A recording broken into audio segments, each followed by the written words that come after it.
Hi friends, I Mahesh, educator and Unacademy యాప్ని ఫ్రీగా download చేసుకోండి. డిస్ప్లే మీద కనబడుతున్న ఈ లింక్ని కింద డిస్క్రిప్షన్ బాక్స్లో ఇవ్వడం జరిగింది. ఆ లింక్ని మీరు క్లిక్ చేయడం ద్వారా మమ్మల్ని ఫాలో చేయవచ్చు.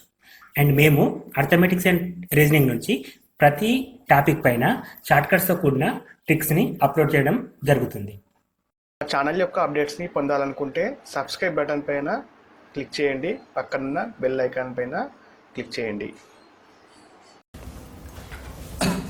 ఏదైనా వాల్యూలో 10% ఫైండ్ అవుట్ చేయాలంటే 10% ఫైండ్ అవుట్ చేయాలంటే ఇంటూ 1/10 చేస్తే సరిపోతుంది. సో ఇది ఆల్రెడీ లాస్ట్ క్లాస్లో ఎక్స్ప్లెయిన్ చేసాం. మళ్ళీ ఒకసారి చూడండి, just short review. So 20% find out చేయాలంటే ఇంటూ 22/10 చేయాల్సి వస్తుంది. సో అదేవిధంగా మనకి 90% వరకు 90% ఫైండ్ అవుట్ చేయాలంటే ఇంటూ 9/10 ఫైండ్ అవుట్ చేయాల్సి వస్తుంది. అంటే ఒక నెంబర్కి 90% కావాలంటే ఆ నెంబర్ ఇంటూ 9/10 చేస్తే సరిపోతుంది. అదేవిధంగా 25% ఫైండ్ అవుట్ చేయాలంటే ఇంటూ 1/4 చేస్తే సరిపోతుందండి. అండ్ 50% ఫైండ్ అవుట్ చేయాలంటే ఇంటూ 1/2 చేస్తే సరిపోతుంది. 75% ఫైండ్ అవుట్ చేయాలంటే ఇంటూ 3/4 చేస్తే సరిపోతుంది. వీటితో పాటు మనకి ఇంకొన్ని అడిషనల్గా అవసరం. 12.5 అంటాం. 12.5% ఫైండ్ అవుట్ చేయాలంటే ఆ నెంబర్ని ఇంటూ 1/8 చేస్తే చాలు. ఎందుకంటే 12.5 అనేది 100లో 1/8 పార్ట్. దీనికి 12.5 యాడ్ చేస్తే 25 వస్తుంది. 25% ఫైండ్ అవుట్ చేయాలంటే 2/8 అండి, విచ్ ఈజ్ ఈక్వల్ టు 1/4. ఇంతకుముందుకు రాసుకున్నాము. అదేవిధంగా నెక్స్ట్ ఇంకో 12.5 యాడ్ చేస్తే 37.5 వస్తుంది. సో దీనికి మనం 3/8 చేస్తాం. ఇంకొక 12.5 యాడ్ చేస్తే 50% వస్తుంది, విచ్ ఈజ్ ఈక్వల్ టు 4/8. ఒకసారి గమనించండి, 1/8, 2/8, 3/8, 4/8, which is equal to 1/2. Next 62.5 అంటే 5/8 చేస్తే సరిపోతుంది. అండ్ 75% అంటే 6/8, విచ్ మీన్స్ 3/4. సో ఈ వాల్యూస్ అనేది ఇక్కడ నుంచి రావడం జరుగుతుంది. 1/4, 1/2, 3/4. అండ్ లాస్ట్ వన్ వచ్చేసి 87.5 ఫైండ్ అవుట్ చేయాలంటే 7/8 చేస్తే సరిపోతుంది. సో ఇట్లా కొన్ని షార్ట్కట్స్ మనకు అవసరం వస్తాయి. వీటితో పాటు అడిషనల్గా ఇంకొక 3 టాపిక్స్ అండి, లైక్ 33.33 ఆర్ 33 1/3% ఫైండ్ అవుట్ చేయాలంటే ఇంటూ 1/3 చేస్తే సరిపోతుంది. ఇంటూ 1/3. 66 2/3 అంటాం, లేదా 66.66 అంటాం. దానికి ఇంటూ 2/3 చేయాల్సి వస్తుంది. వాటితో పాటు 11 1/9 అంటే 1/9 చేయాల్సి వస్తుంది. 9 1/11 అంటే ఇంటూ 1/11 చేయాల్సి వస్తుంది. సో ఈ విధంగా మనకి కొన్ని పర్సెంటేజ్ అవసరం వస్తాయి. ఇవి ఆల్రెడీ లాస్ట్ క్లాస్లో డిస్కస్ చేస్తాను. షార్ట్ రివ్యూ అండి. ఇవి ఎంత బాగా గుర్తుకుంటే నెక్స్ట్ టాపిక్స్ అంత ఈజీ ఉంటుంది. సో ఇవి గుర్తుంచుకోవడానికి ట్రై చేయండి. వీటి తర్వాత ఇప్పుడు ఎగ్జాంపుల్స్ చూద్దాం. సో ఈ ఎగ్జాంపుల్స్ అనేవి కొంచెం హైయర్ లెవెల్ నుంచి ఆల్ మెథడ్స్ కవర్ చేస్తూ ఎగ్జాంపుల్స్ ఉన్నాయి. ఫర్ ఎగ్జాంపుల్ ఇక్కడ క్వశ్చన్ నెంబర్ 1. ఒక పరీక్షలో ఏ అనే విద్యార్థికి 38 మార్కులు పొంది పాస్ మార్కుల కంటే 15 మార్కులు ఎక్కువగా పొందెను. అదే పరీక్షలో బి అనే విద్యార్థి 42 మార్కులు పొంది పాస్ మార్కుల కంటే 39 మార్కులు ఎక్కువగా పొందాను. అయినా మొత్తం మార్కులు ఎన్ని? సో ఒక ఎగ్జామ్లో ఏ అనే క్యాండిడేట్కి 38% ఆఫ్ మార్క్స్ వచ్చాయి. తను పాస్ అయ్యిండు, అంతకంటే ఎక్కువ 15 మార్కులు ఎక్కువ వచ్చినాయి. అంటే పాస్ కంటే ఎక్కువ మార్కులు ఎక్కువ వచ్చాయి. సో పాస్ పర్సెంటేజ్ ఎంతో తెలియదు, as well as pass marks కూడా ఎంతో తెలియదు. అదే పరీక్షలో బి అనే విద్యార్థికి 42% మార్కులు వచ్చినాయి. పాస్ మార్కుల కంటే 39 మార్కులు ఎక్కువ వచ్చినాయి. సో ఇక్కడ కూడా మళ్ళీ పాస్ పర్సెంటేజ్ తెలియదు, పాస్ మార్కు తెలియదు. ఏదో ఒకటి తెలిసి మనం చేయొచ్చు. సో ఇక్కడ మనకి ఈవెన్ 38% ఈక్వల్ టు ఎన్ని మార్కులు వచ్చినాయని చెప్పినా కూడా మొత్తం మార్కులు ఫైండ్ అవుట్ చేయొచ్చు. సో ఈ విధంగా ఏమైనప్పుడు మనం ఏం చేస్తామంటే ఈ ఇద్దరి మధ్యలో తేడా అంటే B మైనస్ A చేసినప్పుడు మనకి 42 మైనస్ 38%, 42% మైనస్ 38% ఈక్వల్ టు 4% అండి. సో 4% అనేది నెంబర్, ఇక్కడ పర్సెంటేజ్. నెంబర్ విషయానికి వచ్చేసరికి తనకి 39 మార్కులు ఎక్కువ వచ్చాయి, ఇంకొక అతనికి 15 మార్కులు ఎక్కువ వచ్చాయి, which is equal to 24 marks. అంటే మనకి 4% ఈక్వల్ టు 24 వచ్చిందనమాట. సో ఇప్పుడు కావాల్సింది మొత్తం మార్కులు అంటే 100% ఈక్వల్ టు వాట్. సో 4 నుంచి 24 ఎట్లా వస్తుంది? ఇంటూ 6 అంటే ఇక్కడ కూడా into 6, which is equal 600 marks total marks. So ఈ విధంగా చేస్తున్నాం మనం క్వశ్చన్ అంటే ఫస్ట్ ఆఫ్ ఆల్ అక్కడ ఏదో ఒక పర్సెంటేజ్ ఇస్తే ఈజీగా ఫైండ్ అవుట్ చేయొచ్చు. ఏది ఇవ్వనప్పుడు రిలేషన్ తీసుకుంటున్నాం. బీకి 42% వచ్చాయి, ఏకి 38% వచ్చాయి. డిఫరెన్స్ ఎంత? 4%. యాజ్ వెల్ యాజ్ మార్క్స్ కూడా తనకి 39 మార్కులు ఎక్కువ వచ్చాయి, ఏకి 15 మార్కులు ఎక్కువ వచ్చాయి. డిఫరెన్స్ అనేది 24 marks. So 4% equal to 24 marks. So total marks అడిగాడు కాబట్టి 100% ఈక్వల్ టు వాట్. సో ఇప్పుడు మనం ఏది కావాలంటే చేయొచ్చండి దాని నుంచి. Next question. ఒక ఉద్యోగి తన జీతంలో 30% ఆహారానికి, 20% ఇంటి అద్దెకు, 15% స్కూల్ ఫీజుకి, 10% రవాణాకి ఖర్చు చేసిన అతని పొదుపు 5,000. అయినా తన జీతం ఎంత? సో ఇక్కడ మనకి కండిషన్స్ ఏమి ఇవ్వలేదు, డైరెక్ట్గా ఇచ్చేస్తాడు. 30% ఆహారానికి, 20% ఇంటి అద్దెకి, 15% స్కూల్ ఫీజుకి, 10% రవాణాకి. సో మొత్తం ఎంత పర్సెంట్ ఖర్చు చేశారంటే 30 plus 20 plus 15 plus 10 which is equal to 50 plus 50 plus 25 75% ఖర్చు చేసేస్తాడు. 50 65 75% ఖర్చు చేసేస్తాడు. సో 75 ఖర్చు చేస్తే ఎంత పొదుపు చేసినట్టు 100 minus 75 which is equal to 25% పొదుపు చేశాడు. సో అన్ని ఖర్చులు పోను మిగిలిన 25%. ఈ 25% అనేది 5,000కి సమానం. 25% ఈక్వల్ టు 5,000 అయితే తన జీతం అంటే 100% ఈక్వల్ టు ఎంత? సో 25 నుంచి 50 ఎట్లా వస్తుంది చూద్దాం ఒకసారి. ఇంటూ 20 చేస్తే వస్తుంది. సో ఇంటూ 20 చేస్తే 20,000 అండి. సో ఇక్కడ మనకు పర్సెంటేజ్ ఈ విధంగా కూడా ఈజీగా అవుతుంది. 25% నుంచి 5,000 ఏ విధంగా వచ్చింది రిలేషన్? 25 ఇంటూ 2 పక్కన 0. సో ఇంటూ 20 చేస్తే వచ్చింది కాబట్టి ఇక్కడ కూడా ఇంటూ 100 ఇంటూ 20 చేస్తే సరిపోతుంది. 100 ఇంటూ 20 చేసినప్పుడు మనకి 20,000 వస్తుంది. లేదా క్రాస్ మల్టిప్లికేషన్ నుంచి కూడా చేసుకోవచ్చు మనం. క్రాస్ మల్టిప్లికేషన్ అయితే అందరికీ తెలిసిన మెథడ్. తక్కువ టైంలో చేయడానికి క్వశ్చన్ ఈ విధంగా ఉపయోగపడుతుంది. Next question. ఒక ఉద్యోగి తన జీతంలో 30% ఆహారానికి, మిగిలిన వాటిలో 20% ఇంటి అద్దెకి, మిగిలిన వాటిలో 10% రవాణాకి ఖర్చు చేసిన అతని పొదుపు 5,040. జీతం ఎంత? సో ఇంతకుముందుకు ఎటువంటి కండిషన్ లేదు, కానీ ఇక్కడ ఒక కండిషన్ ఫామ్ అయిపోయింది. మిగిలిన వాటిలో సో 30% ఆహారం ఖర్చు పెట్టాడు. మిగిలిన దాంట్లో ఫస్ట్ సపోజ్ 100% ఉంటే 30% ఖర్చు చేసేసాడు. అంటే ఎంత ఉంది ఇప్పుడు? 70%. ఈ మిగిలిన దాంట్లో 20%, ఈ మిగిలిన దాంట్లో 20% 14 అండి. సో 14 ఖర్చు చేస్తే మనకి రిమైనింగ్ 56 వస్తుంది. అండ్ మిగిలిన దాంట్లో 10%, ఇక్కడ 56 మిగిలింది. ఇలా 10% అంటే 5.6 వెళ్తే మనకి మళ్ళీ 50.4 రావడం జరుగుతుంది. సో ఈ 50.4 ఈక్వల్ టు 1,5040 అంట. అయితే మొత్తం జీతం ఎంత ఇప్పుడు? 100%. So 100% equal to what? So దీని నుంచి ఇది ఎట్లా వస్తుంది? ఇంటూ 1 0 2 0 కాబట్టి ఇంటూ 100 చేస్తే వచ్చింది. సో మళ్ళీ ఇక్కడ ఇంటూ 100 చేసేస్తే 10,000 వస్తుంది. సో ఇది బేసిక్ మెథడ్ అండి. అంటే మనకి ఎటువంటి ఫార్ములాస్ లేకుండా ఇచ్చిన దాన్ని క్లారిటీగా అర్థం చేసుకుంటే రాసే మెథడ్ ఇది. సో ఇది కొంచెం రిస్కీ ఉంటుంది. ఎందుకంటే ఇక్కడ 56 5.6 అండ్ 5. ఇది ఫాస్ట్గా ఉండాలి. పర్సెంటేజ్ ఇంతకుముందు చెప్పాం కదా మనం. ఫాస్ట్గా ఉండడం వల్ల ప్లస్ పాయింట్ చూడండి ఒకసారి. ఇక్కడ మనం 20% అన్నాం. 70లో 20% 14 ఫాస్ట్గా చేసేస్తాం. ఎందుకు? ఇంటూ 2/10 చేస్తే సరిపోతుంది. 70 ఇంటూ 2/10 అంటే 14. సో మళ్ళీ 56 వచ్చింది. అలా 10% అంటే 5.6 చెప్పాం కదా. 10% అంటే లాస్ట్ నుంచి 1 పాయింట్ పెట్టుకుంటే సరిపోతుంది కాబట్టి సో ఈ విధంగా షార్ట్ కట్స్ ఉపయోగపడతాయి. సో ఇది జనరల్ మెథడ్. సో మనకి ఫార్ములా మెథడ్కి వచ్చేసరికి 30%, తన జీతాన్ని ఎక్స్ అనుకుందాం. ఎక్స్లో 30% ఖర్చు చేశాడు. రిమైనింగ్ 70% ఉంటుంది. 70/100 ఇంటూ 20% ఖర్చు చేశారంటే 80/100 ఇంటూ 10% ఖర్చు చేశారంటే విచ్ ఈజ్ ఈక్వల్ టు 5,040 అన్నమాట. సో ఇప్పుడు ఈ ఈక్వేషన్ సింప్లిఫై చేస్తే మనకు కావాల్సిన ఆన్సర్ 10,000 రావడం జరుగుతుంది. సో ఇక్కడ ఎక్స్ ఈక్వల్ టు 10,000 వస్తుంది అనమాట. ఇంత పెద్దగా చేయడం కంటే మనం జనరల్గా థింక్ చేసేసి షార్ట్ కట్స్ వేలో చేయడం ఈజీ అండి. సో ఇక్కడ మన క్యాలిక్యులేషన్ చూడండి. X into 7/100 into 80/100 into 90/100 equal to 5040. So అంత పెద్ద క్యాలిక్యులేషన్ మనం చేయడం కష్టం కాబట్టి ఈజీ మెథడ్లో చేసిన ద్వారా మనకి డైరెక్ట్గా 10,000 రావడం జరుగుతుంది. సో ఇట్లా కూడా చేసినా కూడా మనకి ఎక్స్ ఈక్వల్ టు మళ్ళీ 10,000 వస్తుంది. సో ఇంత పెద్ద కాకుండా షార్ట్ కట్లో చేయడం ఈజీ అండి. Next question.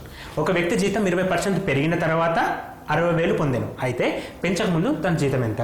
సో ఒక వ్యక్తి జీతం మనకు తెలియదు కాబట్టి పర్సెంటేజ్లో మనం ఏమైనా 100 అనుకుంటాం కాబట్టి తన జీతం ఫస్ట్ 100% ఉంది. సో 100% జీతం ఉంటే 20% పెరిగింది. 100లో 20 ఎంత అంటే 20%. So which is equal to 120. పెరిగిన తర్వాత 120%. ఈ 120% అనేది 6,000కి సమానం. 6,000కి సమానం. పెరగక ముందుకు అంటే 100 equal to what? Cross multiplication. So 6,000 into 100/120. 6 1 6 2 0 0 అంటే 100/2 అంటే 50. సో పెరగక ముందుకు 5,000 రూపాయలు వచ్చాయన్నమాట. 50 ఇంటూ 100 5,000. సో పెరగక ముందుకు దాని జీతం ఎంత? 5,000 రూపాయలు. అంటే 120 ఈక్వల్ టు 60 అంటే 100 ఈక్వల్ టు 5,000. సో అంటే మనకి నెంబర్స్ కొంచెం స్పీడప్ ఉంటే ఫాస్ట్గా కూడా చేయొచ్చు. సో ఇక్కడ క్వశ్చన్ చూడండి ఒకసారి. ప్రతిసారి కూడా చిన్న చిన్న క్వశ్చన్స్ నుంచి స్టార్ట్ అవుతున్నాయి. డిఫరెంట్ మెథడ్స్ అండి. ఈచ్ వన్ కూడా different method. So next method వచ్చేసి ఏ జీతం బి జీతం కంటే 20% తక్కువ అయినా బి జీతం ఏ జీతం కంటే ఎంత శాతం ఎక్కువ? సో ఒకసారి క్వశ్చన్ గమనించండి. ఏ జీతం బి జీతానికి relation, as well as B జీతానికి ఏ జీతానికి రిలేషన్. ఒక చిన్న నెంబర్ అండి. ఇక్కడ పర్సంటేజ్ నెంబర్ చాలా డిఫరెంట్. సో పర్సంటేజ్ కాకుండా నెంబర్ తీసుకుంటే ఏ జీతం బి జీతం కంటే 100 రూపాయలు తక్కువ, అప్పుడు బి జీతం ఏ జీతం కంటే 100 రూపాయలు ఎక్కువ అని చెప్పి రాస్తాం. ఎందుకంటే సపోజ్ ఈయనది 1000 రూపీస్ అయితే ఈయనది 1100 రూపీస్ ఉంటుంది. అఫ్కోర్స్ మళ్ళీ తక్కువ ఎక్కువ కాబట్టి సేమ్ ఉంటుంది. అది ఎప్పుడు? అది నంబర్ ఇచ్చినప్పుడు. కానీ పర్సంటేజ్ నెంబర్ చాలా డిఫరెంట్గా ఉంటుంది. సో పర్సంటేజ్ నెంబర్ లెక్క మనం అఫ్కోర్స్ ఇక్కడ 20% తక్కువ కాబట్టి మళ్ళీ ఇక్కడ ఏ జీతం 20% తక్కువ ఇచ్చాడు కాబట్టి బి జీతం 20% ఎక్కువ అంటే తప్పండి. ఎందుకంటే శాతాలు నంబర్స్ ఎప్పుడు సమానం కావు. శాతాలు నంబర్స్ ఎప్పుడు కూడా సమానం కావు కాబట్టి యాక్చువల్గా శాతం ఎట్లా వస్తుందో చూద్దాం ఒకసారి. సపోజ్ ఏ జీతం 100 రూపీస్ అనుకుంటే ఏ జీతం బి జీతం కన్నా 20% తక్కువ. సో బి జీతాన్ని 100 అనుకుందాం. ఎందుకంటే ఇక్కడ కంపారిజన్ చేయండి ఒకసారి. ఫస్ట్ బి తోటి కంపారిజన్ కాబట్టి బీది 100 అయితే ఏది ఎంత అవుతుంది 20% తక్కువ -20% విచ్ ఇస్ ఈక్వల్ టు 80 వస్తుంది. సో ఈయనది 80. సో ఇప్పుడు ఇక్కడ నుంచి ఇక్కడికి ఎంత పెరిగినట్టు 25% పెరుగుతుంది. ఎందుకు 20 పెరిగింది. 20 అంటే 80లో 20% ఎంత 25% ఎక్కువ అనమాట. అంటే ఏ కంటే బీకి ఎంత శాతం ఎక్కువ 25% ఎక్కువ. అంటే ఆయన కంటే ఈయనకు 20% తక్కువ ఉంటే ఈయన కంటే ఆయనకి 25% ఎక్కువ ఉన్నట్టు దాని మీనింగ్. సో ఇక్కడ మనకి నంబర్ పర్సంటేజ్ ఎప్పుడు సమానం కాదు. సో ఇదంతా కన్ఫ్యూజన్ మనకు అవసరం లేదండి. జస్ట్ ఎగ్జామ్లో క్వశ్చన్ ఇస్తాడు, ఆన్సర్ చేస్తే సరిపోతుంది. అది నంబర్ ఎక్కువనా తక్కువనా తర్వాత విషయం. సో సింపుల్గా చేయడానికి ట్రిక్ ఏంటంటే ఇప్పుడు ఈ క్వశ్చన్లో మనకి ఒకటే పర్సంటేజ్ కనబడుతుందండి. ఎక్కువ తక్కువ అనే క్వశ్చన్ వచ్చినప్పుడు పెరిగిన తగ్గిన ఎక్కువ తక్కువ అనే క్వశ్చన్స్ వచ్చినప్పుడు మనకి క్వశ్చన్లో ఒక పర్సంటేజ్ ఉంటుంది. ఎంత ఉంది ఇక్కడ పర్సంటేజ్ 20 అని ఉంది. సో 20 ఫస్ట్ రాసుకోండి. దాని తర్వాత 20 తక్కువ అని ఇచ్చాడు. తక్కువ అంటే 100 - 20 100 - 20 80 ఇంటూ 100 పెట్టేసేయండి. 20 1s 24s 4 1s 4 25s. So సింపుల్గా మనకి 25% వస్తుంది. అంటే మనం ఏం చేస్తున్నాం ఫస్ట్ ఎక్స్ తీసుకుంటున్నాం. తక్కువ అంటే 100 - ఎక్స్ చేస్తాం. అంటే ఇప్పుడు మనం 100 - 20 80 అని చెప్పి రాసాం ఇంటూ 100 అంటాం. అంటే ఇది ఎప్పుడు తక్కువ కేసు. మరి ఎక్కువ కేసు ఆర్ పెరిగిన కేసు ఎంత x/100 + x వస్తుంది ఇంటూ 100 వస్తుంది. సో ఇది మనకు పెరిగిన కేసు, ఇది తగ్గిన కేసు వచ్చేస్తుంది. సో రెండు కేసెస్ ఉంటాయి మనకి. ఫస్ట్ తగ్గిన కేసు x/100 - x ఇంటూ 100. అంటే క్వశ్చన్లో ఒక పర్సెంటేజ్ ఉంటుంది. తగ్గిన పెరిగిన అని చెప్పి విలువలు ఇస్తాడు కాబట్టి అటువంటి క్వశ్చన్ సాల్వ్ చేయాలంటే మనకి ఫస్ట్ x/100 - x తగ్గితే, పెరిగితే x/100 + x పెరిగినప్పుడు. సో ఈ విధంగా చూస్తాం.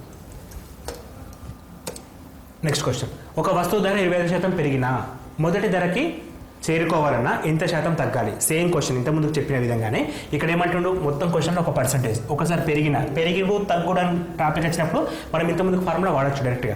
ఫార్ములా ఏంటి? ఫార్ములా పక్కకు పెట్టేస్తే మనకి ఇచ్చిన వాల్యూ 25% ఫస్ట్ రాసుకోవాలి. పెరిగింది అంటే 100 + 25 125 ఇంటూ 100 మనకు కావాల్సిన ఆన్సర్ వచ్చేస్తుంది. 25 25 5s 5 1s 5 20s.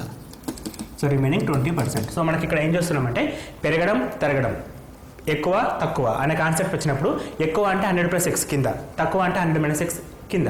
So x/100 + x ఒకసారి తీసుకోవాలి, తగ్గితే 100 - x తీసుకోవాలి. సో క్వశ్చన్ అనేది డిపెండింగ్ అని ఫస్ట్ వాడండి. ఇక్కడ క్వశ్చన్ స్టార్ట్ అయ్యేటప్పుడు పర్సంటేజ్ తర్వాత ఈ పెరిగిన తగ్గిన చూస్తాం. అఫ్కోర్స్ ఇక్కడ కూడా తగ్గడం అనేది ఉంటుంది. దీన్ని కన్సిడర్ చేయొద్దు. మనం ఏం కన్సిడర్ చేయాలి? క్వశ్చన్ స్టార్ట్ అయిన తర్వాత ఫస్ట్ పర్సంటేజ్ వచ్చిన తర్వాత దాని పక్కన పెరిగినా అంటే 100 + x తీసుకోవాలి, తగ్గితే 100 - x తీసుకోవాలి. సో అది ఇంపార్టెంట్. Next question. ఏ జీతం 10% పెరిగిన తర్వాత 10% పెరిగిన తర్వాత 10% తగ్గిన. ఏ జీతం 10% పెరిగిన తర్వాత 10% తగ్గిన అయినా తన జీతంలో మార్పు ఏంటి? సో ఇది ఒక క్వశ్చన్ అండి. ఇది వేరే క్వశ్చన్. ఇక్కడ నెక్స్ట్ క్వశ్చన్ అనమాట. సో ఏ జీతం 10% పెరిగింది, వెంటనే 10% తగ్గింది, ఆయన జీతంలో మార్పు ఏంటి? సో ఇంతకుముందు లెక్కనే 10% పెంచిండు, అఫ్కోర్స్ 10% తగ్గించిండు, తేడా ఏముంటుంది? ఏముండదు అని చెప్పి అనుకుంటే తప్పండి. అదే 100 రూపాయలు పెంచి 100 రూపాయలు తగ్గిస్తే మార్పు ఉండదు. కానీ పర్సంటేజ్ వేరు, నంబర్ వేరు. సో నంబర్ గురించి మాట్లాడు. ఫర్ ఎగ్జాంపుల్ తీసుకుందాం. 1000 రూపీస్ ఉంది, 10% పెంచేసిండు. 10% వేస్తే 1000లో 10% 100 పెరిగితే 1100 అయ్యింది. మళ్ళీ ఏం చేసిండు? 10% తగ్గించిండు. 10% తగ్గించిండు. 1100 10% ఎంత? 110. సో 1100 - 110 చేస్తే 990 వస్తుంది. ఫస్ట్ ఎంత ఉండే? 1000 రూపాయలు ఉండే. ఇప్పుడు ఏమైంది? 990 అయింది. డిఫరెన్స్ ఏమైంది? 10 రూపాయలు తగ్గింది ఇక్కడ. సో 10 రూపాయలు అనేది ఎంత పర్సెంటేజ్ అండి? 1000లో 1% తగ్గింది. 1% తగ్గింది. మొత్తం ఓవరాల్గా 1% తగ్గడం జరిగింది. సో ఇప్పుడు చూడండి ఒకసారి. అదే 1000 రూపాయలు పెంచేస్తే అతను 1000 రూపీస్ ఉంది అనుకుందాం. 100 రూపీస్ వేస్తే 1100. 100 రూపీస్ తగ్గిస్తే 100 రూపీస్, మళ్ళీ 1000 రూపీస్ వస్తుంది. కానీ పర్సెంటేజ్ విషయానికి వచ్చేసరికి డిఫరెంట్ అయిపోతుంది. సో ఈ క్వశ్చన్ ఏంటి? 2% కనపడుతున్నాయి. 2% కనబడుతున్నాయి. ఇంతకుముందు క్వశ్చన్ ఏంటి? ఒకటే పర్సెంటేజ్ కనబడ్డప్పుడు x/100 ± x into x/100 ± x into 100 చేస్తాం. ఇక్కడ మనకి 2% కనబడతాయి. మరి దీనికి ఏ విధంగా చేయాలంటే సింపుల్ ఫార్ములా అండి. ఇది అన్నిటికీ ఉపయోగపడుతుంది. ఎక్కడెక్కడ ఉపయోగపడుతుంది అంటే దీర్ఘచతురం, చతురస్రాల విషయాలు కూడా ఉపయోగపడుతుంది. ఆ ఫార్ములా వచ్చేసి x + y ± xy/100.